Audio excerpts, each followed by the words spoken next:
Hello everyone, I am possible class में आप सभी का स्वागत है।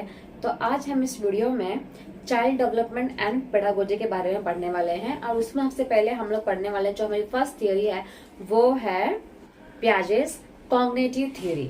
पियाजे का संज्ञानात्मक सिद्धांत के बारे में आज हम पढ़ने वाले हैं कि उन्होंने अपने संज्ञानात्मक विकास में किस किस चीज के बारे में बात की और जो जीन पियाजे हैं उनकी थियरी वाइगोत्स्की के थियरी से क्यों डिफरेंट है वो सब हम लोग इस वीडियो में जानने वाले हैं। ठीक है, तो अंत तक वीडियो जरूर देख के जाइएगा, आपके काम की चीजें, क्योंकि सीटेट में इससे 2-3 मार्क्स का आता ही है। ओके, तो चलिए स्टार्ट करते हैं।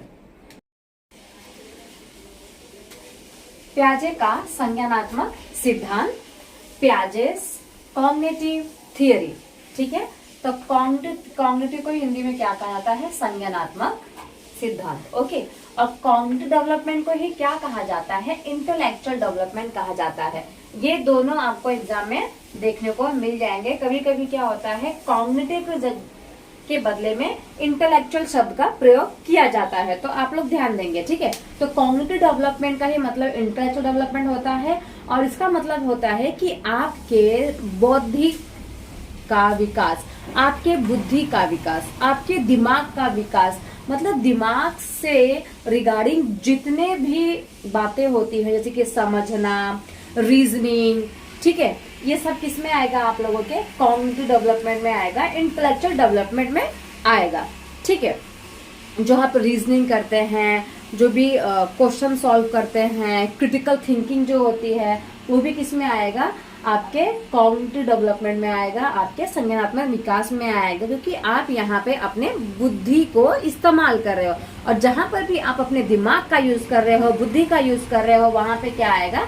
Cognitive development. ओके, तो पियाजे ने क्या किया है? पियाजे ने क्या किया है, जो डेवलपमेंट है ना, उसको क्या किया है? स्टेजेस में डिवाइड किया है। ठीक है, उन्होंने क्या किया है? डेवलपमेंट को 4 स्टेजेस में डिवाइड किया है। 1 बाय 1 हम लोग ये 4 स्टेजेस के बारे में पढ़ेंगे। और उन्होंने क्या किया है? डेवलपमेंट को एलिमेंट्स में भी बांट दिया है। ठीक है, वो क्या बोलते हैं कि जो विकास है वो स्टेजेस में होता है। ओके, वही दूसरी तरफ जो वाइगोत्स्की है वो बोलते हैं कि जो डेवलपमेंट है वो स्टेजेस में नहीं होता है, टुकड़ों में नहीं होता है, वो कंटिन्यू चलता रहता है। ठीक है, तो वाइगोत्स्की क्या बोलते हैं? डेवलपमेंट है वो एक कंटिन्यूअस प्रोसेस है, पर जो पियाजे बोलते हैं कि वो टुकड़ों में डिवाइडेड है, वो एक डिसकंटिन्यू प्रोसेस है। ओके, आई होप को समझ में इतना आ गया होगा। जो पियाजे हैं वो क्या बोलते हैं? बच्चों को लिटिल साइंटिस्ट बोलते हैं। क्या बोलते हैं? लिटिल साइंटिस्ट, खोजकर्ता होते हैं। जो बच्चे होते हैं वो बहुत ज्यादा एक्सप्लोर करने की कोशिश करते हैं, किसी भी न्यू चीजों को ढूंढने की कोशिश करते हैं, नया नया खोज करते हैं। अगर आप छोटे बच्चों को कार दे दोगे ना, तो वो क्या करेगा? कार को तोड़ ताड़ के कुछ ना कुछ नया, कुछ क्रिएटिव करने की कोशिश करेगा। राइट, तो जो पियाजे हैं उन्होंने क्या कहा? बच्चों को लिटिल साइंटिस्ट कहा है। ओके, इसके बाद जो पियाजे है ना, उन्होंने बच्चों को क्या बोला है? एक्टिव कंस्ट्रक्टर बोला हुआ है। क्या बोला है? Active constructor. ठीक है, एक्टिव कंस्ट्रक्टर का मतलब होता है कि बच्चा खुद अपने स्वतंत्र रूप से कुछ ना कुछ चीज को कंस्ट्रक्ट कर सकता है, स्वतंत्र होकर कुछ ना कुछ वो सीख सकता है। जो बच्चा होता है वो एक एक्टिव होता है, वो कुछ ना कुछ कंस्ट्रक्ट कर सकता है, कुछ ना कुछ अपने दिमाग से वो बना सकता है, स्वतंत्र रूप से वो कुछ ना कुछ कर सकता है। ठीक है, तो जिन पियाजे ने क्या बोला है? एक्टिविटी पे उन्होंने बहुत ज्यादा ध्यान दिया है। ठीक है, बच्चा जो होता है वो एक्टिव होता है, पैसिव कभी भी नहीं होता है, कभी भी चुपचाप से बैठकर कुछ नहीं करता, वो बहुत ज्यादा एक्टिव होता है, कुछ ना कुछ करता ही रहता है। ओके, इसके बाद जिन पियाजे ने क्या कहा है? बच्चे को बिल्डर ऑफ नॉलेज कहा है। अपने नॉलेज को वो खुद बिल्ड कर सकता है, यहाँ वहां से देखकर, दूसरे को देखकर, समझकर, सोसाइटी से। ठीक है, ये सारी चीजों से क्या कर सकता है? बच्चा जो है अपने नॉलेज का विकास खुद कर सकता है, स्वयं अपने नॉलेज को वो बिल्ड कर सकता है। ठीक है, वाइगोत्स्की के बारे में भी मैं वीडियो बनाने वाली हूँ, तो वाइगोत्स्की का हम लोग एकदम सेपरेटली अलग से पढ़ेंगे। ठीक है, बट वो मैंने पहले इसलिए बता दिया था ताकि आपको थोड़ा सा जो डिफरेंस है वो समझ में आए। ओके, जो जिन पियाजे हैं उन्हें रेडियल कंस्ट्रक्टिविस्ट भी कहा जाता है, मतलब कि रचनावादी भी कहा जाता है।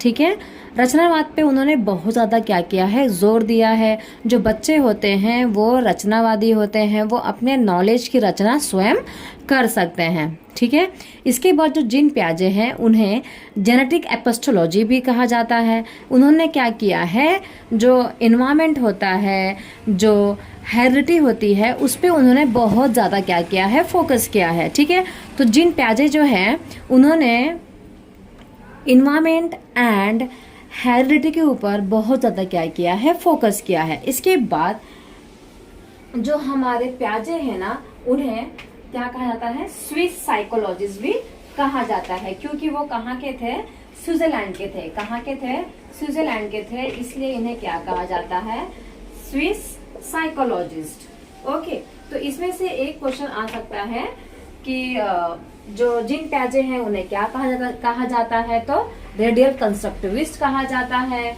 ठीक है, जेनेटिक एपिस्टोलॉजी की भी थ्योरी उन्होंने लिखी हुई है। इसके बाद स्विस साइकोलॉजिस्ट भी कहा जाता है, क्योंकि वो स्विट्जरलैंड के थे। ओके, चलिए आगे देखते हैं।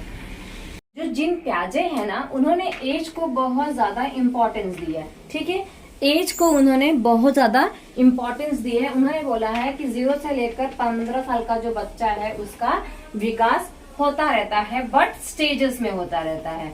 ठीक है, उन्होंने बच्चों को बहुत ज्यादा एक्टिव कहा है, वो अपने एक्टिविटी के थ्रू अपने नॉलेज का क्या कर सकता है, रचना स्वयं कर सकता है। ठीक है, बट वहीं दूसरी तरफ जो वाइगॉत्स्की है वो बोलता है कि बच्चे को अपने नॉलेज का विकास करने के लिए, अपने ज्ञान का विकास करने के लिए समाज का हेल्प लेना पड़ता है। ठीक है, तो वाइगॉत्स्की के बारे में भी पढ़ेंगे, अभी मैं इसलिए बता रही हूँ आप लोगों को, ताकि आप क्या कर सके, थोड़ा सा डिफ्रेंशिएट कर सके कि जो पियाजे की थ्योरी है वो क्या बोल रही है और जो वाइगॉत्स्की की थ्योरी है वो क्या बोल रही है। ठीक है, तो जो पियाजे है उन्होंने एजेस पे बहुत ज्यादा इंपॉर्टेंस दिया है। चलिए अब जानते हैं हम एलिमेंट्स के बारे में।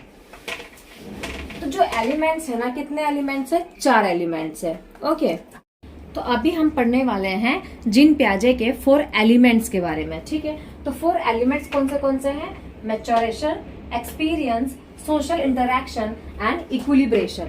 ठीक है, मैच्योरेशन को कभी कभी ऐसा भी आता है, हेरिडिटी भी आता है। ठीक है, क्या आता है, हेरिडिटी, जिसे हिंदी में क्या कहा जाता है, परिपक्वता। तो जो मैच्योरेशन है वो जो है बहुत ज्यादा इम्पोर्टेंट होता है जीन पियाजे के थ्योरी के अकॉर्डिंग। ठीक है, जैसे कि बच्चा जो है उसकी हर एक बॉडी मैच्योर होनी चाहिए किसी चीज को समझने के लिए। अगर 2 साल का बच्चा है और अगर मैं उसको 5th स्टैंडर्ड का मैथ समझाऊंगी तो उसको समझ में नहीं आएगा। क्यों, क्योंकि जो उसकी बॉडी है वो अभी, जो उसका दिमाग है वो अभी उस लेवल तक मैच्योर नहीं हुआ है। राइट, अगर मैं छोटे बच्चे को साइकिल सिखाऊंगी, एकदम न्यू बॉर्न बेबी है, मैं उसको साइकिल सिखाऊंगी तो वो नहीं सीख पाएगा। क्यों, क्योंकि जो उसके हाथ पैर हैं वो अभी मैच्योर हुए ही नहीं है। राइट, तो जो मैच्योरिटी है, जो परिपक्वता है, वो उम्र के हिसाब से ही बढ़ती रहती है, आती रहती है। ठीक है, इसके बाद जो एक्सपीरियंस होता है, जो बच्चा है वो अपने अनुभव से भी बहुत कुछ सीखता है। ठीक है, एक्सपीरियंस जो है वो भी उसके मैच्योरेशन को क्या करता है, स्ट्रॉन्ग करता है, उसे परिपक्व बढ़ाता है। समाज से जो भी चीज वो सीखता है वो उसके बुद्धि को क्या करता है, परिपक्व करता है। राइट, क्योंकि बच्चा जो है वो समाज में भी बहुत कुछ सीखता है। समाज के बारे में बात वाइगॉत्स्की ने भी की है और जीन पियाजे ने भी अपने एलिमेंट्स में समाज के बारे में बात की है। ठीक है, तो एक्सपीरियंस से बच्चा क्या करता है, बहुत कुछ सीखता है और अपने दिमाग को परिपक्व बढ़ाता है। Okay, next one is social interaction. बच्चा क्या करता है, समाज में अंतःक्रिया करता है, समाज में जाता है, उठता है, बैठता है और वहां से भी क्या करता है, कुछ ना कुछ लेता रहता है, कुछ ना कुछ सीखता रहता है। ठीक है, बहुत देखो अभी सब जगह बच्चा क्या कर रहा है, सीख ही रहा है। बच्चा मैच्योर हो गया, कुछ ना कुछ एक्सपीरियंस से सीख रहा है, कुछ ना कुछ समाज से सीख रहा है। अब इसके बाद क्या होता है, इक्विलिब्रेशन, मतलब ब्रेन में जो भी उसने सीखा है सबका संतुलन होना बहुत ज्यादा जरूरी है। ठीक है, इक्विलिब्रेशन जो है वो क्या होता है कि एक स्कीमा होता है जहां पर हमारा जो भी सीखा हुआ चीज होता है वहां पे जाके वो स्टोर हो जाता है एक संतुलन में, और एक क्या बोलते हैं, एक अलग अलग स्टेजेस में, स्टेज नहीं बोल सकते, एक अलग अलग ग्रुप्स में क्या हो जाता है, वो स्टोर हो जाता है। ओके, जैसे कि मैंने आप लोगों को बहुत सारे फ्रूट्स बताए कि भाई ये एप्पल है, ऐसा दिखने वाला बनाना होता है, ये ऐसा मैंगो होता है, ठीक है। तो जो मैंने आपको फ्रूट्स बताए तो वो आपके स्कीमा में क्या हो जाएगा, फिट हो जाएगा, वहां पे ऐड हो जाएगा कि ऐसा दिखने वाला फल क्या होता है, आम होता है, लंबा जो होता है वो केला होता है, ठीक है। उसे क्या कहा जाता है, संतुलन करना। तो जो भी हम लोग देखते हैं तो उसको हमारे ब्रेन में हम क्या करते हैं, संतुलन करते हैं, इक्वली हर एक जगह पे फिट करते हैं, ठीक है। और जो चीज हमारे दिमाग में फिट नहीं हो पाती है तो वो चीज हमें ऐसा लगता है कि अरे इसको तो मैंने कहीं देखा है, बट कहाँ देखा है मुझे याद नहीं आ रहा। ये ऐसा क्यों होता है कि हमने इस चीज को हमारे स्कीमा में अच्छे से संतुलित करके रखा ही नहीं, ठीक है। तो जो इक्विलिब्रेशन है वो बहुत ज्यादा इम्पोर्टेंट होता है। कभी कभी हमारे एग्जाम्स देने जाते हैं बच्चे, इनफैक्ट हम लोग भी कभी एग्जाम देने जाते हैं तो कोई कोई आंसर में हमें कंफ्यूजन हो जाता है कि ये आंसर फर्स्ट वाले का है कि ये आंसर सेकंड वाले का है, राइट। क्यों ऐसा होता है, क्योंकि वो दोनों आंसर में हमारे दिमाग के जो स्कीमा है उसमें क्या भर गया, कंफ्यूजन क्रिएट हो गया, कंफ्यूजन भर गया कि इसका आंसर कौन सा है, उसका आंसर कौन सा है, ठीक है। तो हमें एकदम अच्छे से रिवीजन करने के लिए क्यों बोला जाता है, इसीलिए बोला जाता है ताकि आपके स्कीमा में हर एक आंसर परफेक्टली फिट हो जाए कि किसका आंसर कौन सा है, किसका आंसर कौन सा है, माइंड में कोई भी डाउट्स एंड कंफ्यूजन ना रहे, ठीक है। तो जो स्कीमा होता है, जो इक्विलिब्रेशन होता है वो बहुत ज्यादा इम्पोर्टेंट है, इम्पोर्टेंट एलिमेंट्स है जिन पियाजे के अकॉर्डिंग, ठीक है। तो ये 4 एलिमेंट्स हो गए। कौन से हैं, चलिए अभी इसी वक्त याद भी कर लेते हैं। Maturation, experience, social interaction and equilibration, ठीक है। ये बहुत इंपॉर्टेंट है, एग्जाम में आता ही है। चलिए अब आगे देखते हैं। आई होप आपको समझ में आ गया होगा, नहीं समझ में आया होगा तो प्लीज मुझे कमेंट सेक्शन में बताइएगा, मैं आपका डाउट्स क्लियर कर दूंगी। चलिए अब यहाँ देखिए कि जो इक्विलिब्रेशन है ना उसका भी डिफरेंट क्या है, प्रोसेस है। जो इक्विलिब्रेशन है वो किस प्रोसेस के थ्रू होता है, देखिए। तो सबसे पहले क्या होता है, अडेप्टेशन एंड ऑर्गेनाइजेशन। ओके, क्या होता है, अडेप्टेशन एंड ऑर्गेनाइजेशन। हम किसी भी चीज को क्या करते हैं, अडेप्ट करते हैं। जैसे कि हमारे यहाँ पे जब सीजन्स चेंज होता है तो हम सीजन्स को क्या करते हैं, यहाँ पे अडेप्ट करते हैं, राइट। सीजन्स को क्या करते हैं, अडेप्ट करते हैं। ओके, अगर अडेप्ट नहीं करेंगे तो फिर क्या हो जाएगा, हम सरवाइव ही नहीं कर पाएंगे, राइट। तो अडेप्ट करना बहुत ज्यादा जरूरी होता है। तो हम सीजन को क्या करते हैं, अडेप्ट करते हैं। हम दूसरे किसी कंट्री में जाते हैं तो वहां के क्लाइमेट को क्या करते हैं, हम अडेप्ट करते हैं। उसे क्या कहा जाता है, अडेप्टेशन, ठीक है। अब किसी भी चीज को हम लोग ने अडेप्ट किया, ओके, उसके बाद क्या होना चाहिए, अडेप्टेशन के बाद हम क्या करते हैं, उसको ऑर्गेनाइज करते हैं। ओके, तो ऑर्गेनाइज कैसे करेंगे, जैसे कि आपने यहाँ पे क्लाइमेट को अडेप्ट कर लिया तो यहाँ पे ऑर्गेनाइज करेंगे। कैसे ऑर्गेनाइज करेंगे, अपने स्कीमा में, ठीक है। अपने स्कीमा में क्या करेंगे, आप ऑर्गेनाइज करेंगे कि हाँ भाई मैं दूसरे कंट्री में आया हूँ, यहाँ का क्लाइमेट अलग है तो मुझे उसके अकॉर्डिंग ही क्या करना पड़ेगा, ऑर्गेनाइज रहना पड़ेगा। उसके अकॉर्डिंग मुझे कपड़े पहनने पड़ेंगे, उसके अकॉर्डिंग ही मुझे वहाँ का खाना खाना पड़ेगा, राइट। जैसे कि ठंडी के जो सीजन्स होते हैं उसमें हम क्या करते हैं, स्वेटर्स वगैरह पहनते हैं, शॉल पहनते हैं, कैप पहनते हैं, राइट। गरम गरम सूप पीना ज़्यादा अच्छा लगता है उस टाइम पे। तो हम क्या करते हैं, अडेप्टेशन के अकॉर्डिंग अपने स्कीमा में सब कुछ ऑर्गेनाइज भी करते हैं कि हाँ भाई ठंडी का सीजन आ चुका है, जो भी स्वेटर्स वगैरह हैं, ठंडी के जो कपड़े हैं उसको बाहर निकालो, अब ठंडी आने वाली है, राइट। तो हम क्या करते हैं, उसके हिसाब से ही ऑर्गेनाइज करना स्टार्ट कर देते हैं। इसके बाद जो अडेप्टेशन है उसे 2 पार्ट्स में बांटा गया है, ठीक है। अडेप्टेशन जो है वो भी 2 प्रकार से होते हैं, एक होता है एसिमिलेशन और दूसरा क्या होता है, अकोमोडेशन, ठीक है। एसिमिलेशन एंड अकोमोडेशन, चलिए देखते हैं कि ये एसिमिलेशन एंड अकोमोडेशन क्या होता है। तो चलिए अब जानते हैं एसिमिलेशन एंड अकोमोडेशन के बारे में, ठीक है। तो जो एसिमिलेशन क्या होता है, एसिमिलेशन का मतलब होता है कि जो भी आपके पास प्रीवियस नॉलेज है, जो भी आपके पास प्रीवियस नॉलेज है, एग्जिस्टिंग नॉलेज है, पहले से कोई नॉलेज है आपके पास, ठीक है। तो इसमें क्या करना, आपके प्रीवियस नॉलेज में जो भी आपके पास नॉलेज है उसमें किसी भी चीज को ऐड कर देना, ठीक है। जैसे कि समझ लो कोई टीचर है, उसने A for apple, B for ball, C for cat आज सिखा दिया, तो वो उसके दिमाग में जो उसका स्कीमा है उसमें जाके फिट हो गया, ठीक है। अब कल जाके मतलब उसका क्या हो गया, प्रीवियस नॉलेज हो गया। अब कल वापस से बच्चा स्कूल में आता है तो टीचर क्या सिखाएगी, D for dog, E for elephant, F for fish, right. ये 3 चीज सिखा दी तो मतलब ये क्या हो गया, उसके एसिमिलेशन में ऐड हो गया, राइट। जो उसके पास एग्जिस्टिंग नॉलेज था कि ए फॉर एप्पल होता है, बी फॉर बॉल होता है, सी फॉर कैट होता है, जो उसके पास उसका प्रीवियस नॉलेज था A for apple, B for ball, C for cat वाला, उसमें क्या हुआ, D for dog, E for elephant और एफ फॉर फिश क्या हो गया, ऐड हो गया, राइट। तो उसे कहा जाता है एसिमिलेशन, ओके। इसके बाद अकोमोडेशन में क्या होता है कि बच्चा ने चीता देख लिया, ठीक है। तो चीता तो देखा ही होगा आप लोगों ने, तो जो चीता होता है वो थोड़ा थोड़ा बिल्ली की तरह ही दिखा देता है। तो बच्चा जो है जब चीते को देखता है तो वो बोलता है कि मम्मी ये तो बिल्ली है, राइट।